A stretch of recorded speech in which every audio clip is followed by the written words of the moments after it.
Salve rapaziada, sejam muito bem-vindos para mais um vídeo aqui no canal. Bom galera, e no vídeo de hoje a gente vai falar um pouco aí de quem são os orixás. Lembrando que esse é o Tudo sobre Umbanda Speed, uma forma muito mais rápida de trazer conteúdo de Umbanda para vocês, uma forma mais direta, mais simplificada, que tem o intuito de trazer um conteúdo rico, importante, mas porém centralizado, direto, de uma forma mais rápida, sem ficar enrolando muito. Alguns vídeos acabam me estendendo e outros eu acabo fazendo jus ao nome do quadro, né? Que é tudo sobre Umbanda Speed, ou seja, falar tudo sobre Umbanda rápido, veloz, né? Uma forma rápida, mas também uma forma rica em conteúdo. Então galera, se você já é novo, já peço para que você se inscreva no canal, deixe o seu like, porque é importantíssimo você fazer isso. Assim o YouTube começa a notificar os vídeos para mais e mais pessoas. Hoje a gente vai falar um pouco de quem são os orixás. No outro vídeo a gente falou um pouco aí da diferença de Oxóssi no Candomblé e na Umbanda. A gente vai falar um pouco de quem são os orixás, mas obviamente explicando e focando muito mais a atenção a Oxóssi, né? Porque a gente está falando um pouco de Oxóssi nesses últimos dias, nesses últimos vídeos. Bom, não só de Oxóssi, mas também já falar de uma forma geral dos outros orixás também. Então vamos lá. Bom, quem são os orixás? Assim como o panteão grego, né, ou seja, toda a filosofia e mitologia grega, com diversos deuses e deusas, também tem o panteão africano, né, contendo diversos deuses, né, e diversas deusas. É claro que o panteão africano ele tem um deus principal, que seria Olorum, que é o deus da criação de todos os outros orixás, né? E por sequência um foi criando e trabalhando com o outro, e daí foi surgindo todo mundo que a gente conhece hoje. Eles são, ou seja, os orixás, eles têm a conexão com a natureza e também têm a conexão com as forças principais do nosso ser, né, com as emoções e com as forças da natureza. Eles são oriundos de diversas religiões da África, né, e são denominados de orixás. Cada nação africana venera um orixá diferente, e quando eles foram obrigados a vir para o Brasil, trouxeram sua crença consigo. É óbvio, não deu para salvar tudo. Não deu para saber e relembrar tudo. Então, muito do que a gente conhecia do panteão africano, dos deuses, dos intãs, das magias africanas, não digo que se perdeu tudo, mas se perdeu uma boa parte, porque o conteúdo africano, o conteúdo das religiões de matriz africana, eles não, assim como até hoje, não é escrito, ou seja, não tem uma regra, é assim, assim, assado. Era um conteúdo que era de diversas regiões da África e cada um fazia do seu jeito. Então, vamos supor, na Angola, acendia-se vela pro orixá, entende? Em outro lugar da África, já não acendia. É só um exemplo, entende? Obviamente. Então, assim, e cada um, os dois modos funcionavam, só que cada um com uma tradição diferente. Então, assim, se perdeu muita coisa. Então, assim, uma tradição sobreviveu mais do que a outra. E essa tradição, ela sobreviveu não por opção, mas sobreviveu porque a pessoa que guardou aquela tradição foi forte para aguentar a escravidão, ou seja, o tempo da escravatura, né? Foi forte para aguentar o tempo, ou seja, foi passando a religião, os dogmas, em geração em geração. E óbvio, né, foi cultuando, porque não adianta você só passar, você tem que cultuar também para aprender e para a própria religião evoluir consigo, com a própria doutrina, para que a própria raiz evolua com o passar do tempo e consiga aprender e prosperar. Porque não adianta uma raiz parada em 1500 e pouco, não vai rolar. Essa raiz, ela se perde, ela não tem mais, não tem como se misturar e acompanhar os dias de hoje, porque os dias de hoje só tem essa tradição, tudo que a gente só tem hoje é graças a algo do passado. Então a tradição ela tem que estar acompanhando, porque sempre ela tem que estar atualizando, ela tem que estar entendendo. Tanto as pessoas que praticam essa fé, quanto as tradições como um todo. A tradição ela não pode esquecer o passado, mas ela também não pode ignorar o presente. Então, assim, as tradições elas têm que seguir para se manter vivo, para ter a raiz, né? E para ser entendida, ela tem que seguir o tempo. Então, assim, mesmo que tenha alguém lá na África que fale, ó, meu avô falava que o orixá é assim que se cuida, tal, tal, a tradição é essa, mas a pessoa praticou, ela manteve viva, aquela energia ela tá fluindo. Então, assim, muitas das coisas se perderam com o tempo, mas outras coisas, os povos que estavam, né, no domínio desta fé e desta prática dos orixás conseguiram trazer as suas crenças para o Brasil, né? Conseguiram prevalecer as suas crenças. Foram então se encontrando com pessoas de outras regiões da África, trocando informações e iniciando sua prática da fé, escondidos das escravizatas, ou seja, do povo que estava, como eu posso dizer, que estava tentando evangelizar, né, que estava tentando tornar os povos africanos cristãos, né? Ou seja, quando eles vieram para cá, para o Brasil, cada um veio trazendo um pouquinho do que sabia, um pouquinho da sua crença. Quando chegou no Brasil, se misturou, entende? Então, assim, tem um povo da tribo tal, tem outro povo da tribo Y. Como era parecido, opa, eu cultuo o orixá, você cultua o orixá também, que bom. Então vamos se unir, porque é o único ponto em comum que eu tenho é com você e que é através do orixá. Não tem mais outro ponto nenhum. É óbvio, vieram do mesmo lugar, estão na mesma, né, faixa etária, são escravos e tudo mais. Mas o que ligava um ao outro era isso, era a forma de se cultuar e trabalhar com a sua espiritualidade. Então, assim, quando os povos vieram para cá, para o Brasil, eles não tinham muita opção, né? Eles tiveram que unir informações, porque senão ia ser, aí sim, ia ser perdido todo o conteúdo que se tem, que a gente tem hoje de orixá, dos cultos africanos, entende? Porque na época ou ele se juntava e tornava aquela tradição mais viva e mais forte, ou cada um guardava o que tinha, todo mundo morria e perdeu. Então, assim, a única opção que eles tinham era unir o conhecimento. Então, foram trocando informações sobre as suas práticas de fé, isso tudo escondido, obviamente, né? Que os outros povos, né, os povos portugueses e da Europa, né, como um todo, não aceitavam sua cultura e demonizavam seu credo. Apesar disso, eles conseguiram não apenas sobreviver, mas também manter a sua crença viva e adaptada, dando origem às religiões de matriz africana. É daí que se vem religiões de matriz africana. Então, assim, os orixás, a história do culto, vem daí, né? E quem são os orixás? Os orixás são forças da natureza, são forças que acabam nos regendo tanto emocionalmente quanto regendo a natureza. E daí que já entra um grande princípio do hermetismo. Tudo que está dentro está fora. Então, do mesmo jeito que Oxóssi está na mata, Oxóssi também está dentro de mim. Oxóssi também está me guiando com a sua força, com a sua característica.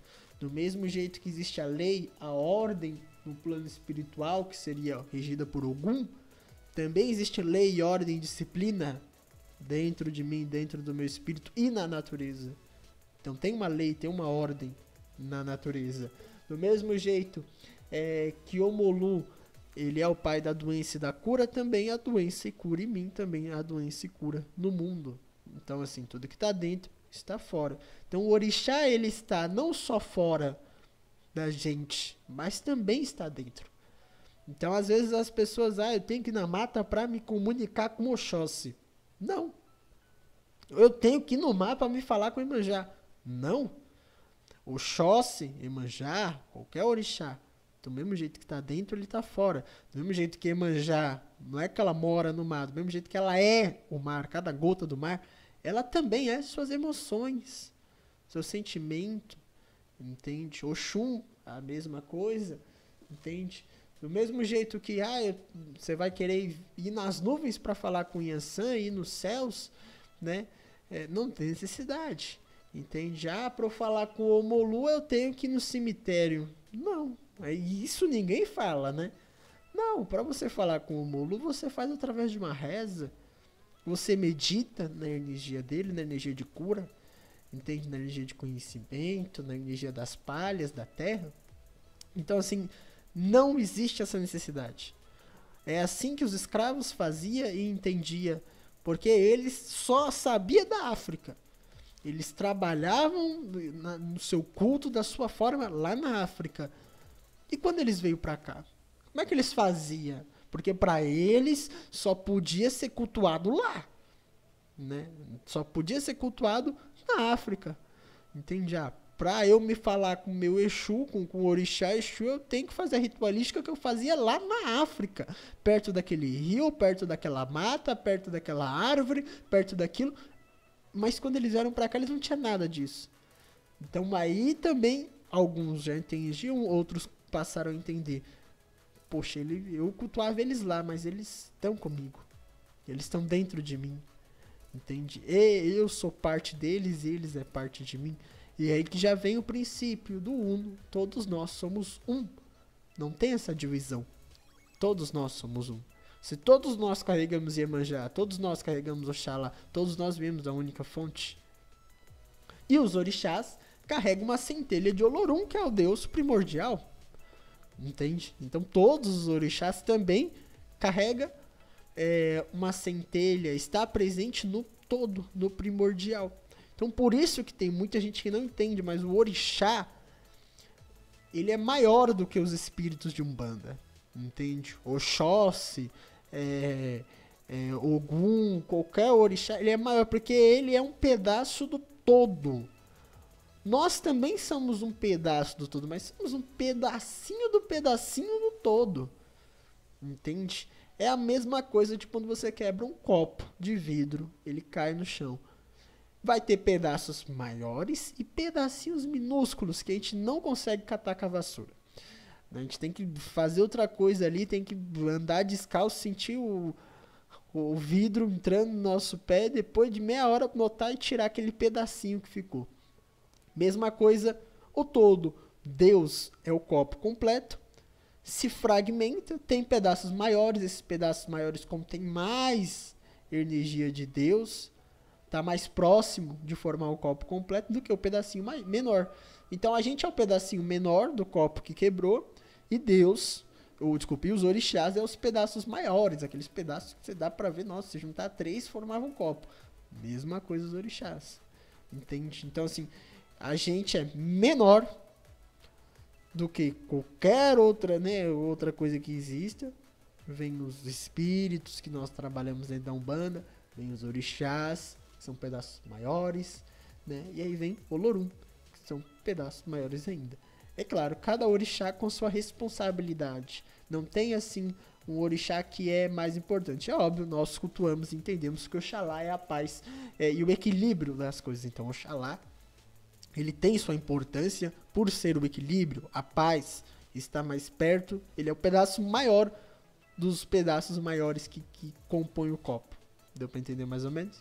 Mas ele não é o copo completo.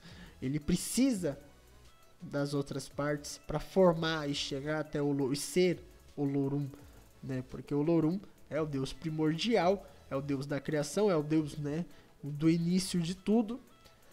E ele se fragmenta, assim como a gente entende que Deus, seja lá de qualquer vertente, se fragmentou em vários seres, em várias formas, para que ele pudesse experienciar tudo de uma vez.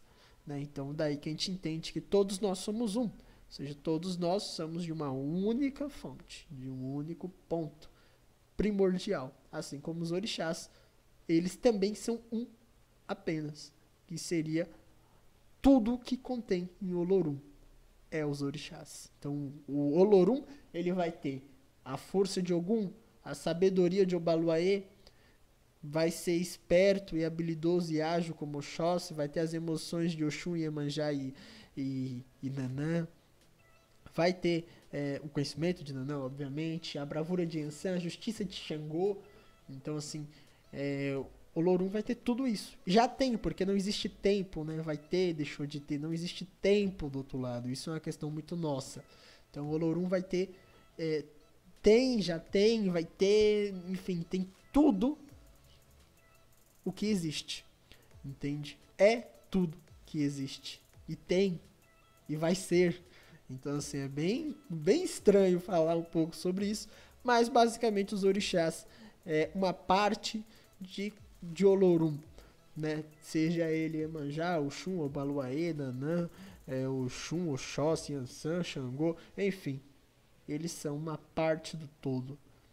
Uma parte muito grande desse copo que quebrou e se fragmentou em vários pedacinhos. Bom, só para terminar, se a gente fosse entender um pouco, vamos supor que o Lorum, o Deus, o Criador, é o copo, né? Esse copo ele quebra, ele vai formar vários e vários pedaços, né? E se fragmenta em várias e várias partes, e a gente seria o núcleo do que compõe um átomo, né? A gente seria, né, no caso, ou seja, a gente é pequeno, do pequeno, a gente nem o vidro do que seria o copo, o vidro do copo que forma Deus.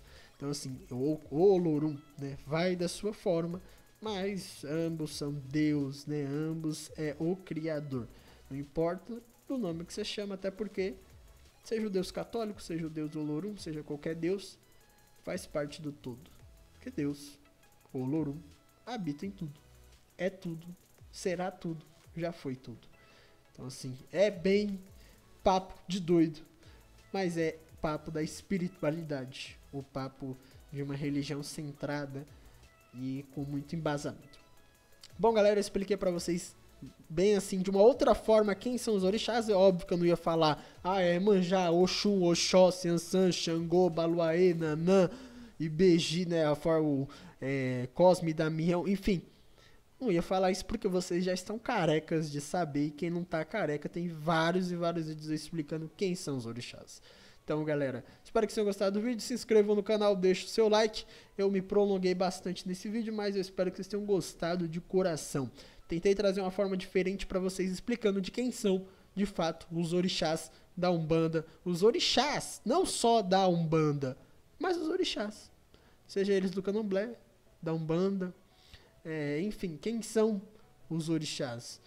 Como eles chegaram, o culto deles chegaram ao Brasil, né? E daí surgiu o Candomblé, que traz muita coisa do tempo da escravidão, ou seja, o conhecimento, a raiz também da África, mas passada pela escravidão, ou seja, o Candomblé ele não é puramente africano, ele não vem direto da África, ele vem da junção dos povos que vieram da África e foram trocando esse conhecimento, como eu disse para vocês, né? Hoje em dia nós não temos conteúdo total africano, né? Pelo menos não em larga escala. É óbvio que algum pedacinho da África vai se ter a mesma forma que cultuava há séculos passados. Porém, essa forma nem se é mais cultuada hoje em dia, até porque, pelo menos não aqui no Brasil, até porque mudou-se muita coisa. Tanto o candomblé que é praticado na África e o candomblé que é praticado aqui no Brasil são diferentes, não são iguais. Entende? Não só a forma de falar, é óbvio, né? A gente fala português, eles lá, africano. Bom, a língua deles. Não é apenas isso, mas a forma, a tradição, a cultura, a forma de entender o orixá, a forma de cultuar é diferente. Até os médios, né? Até a forma o sacerdote é diferente.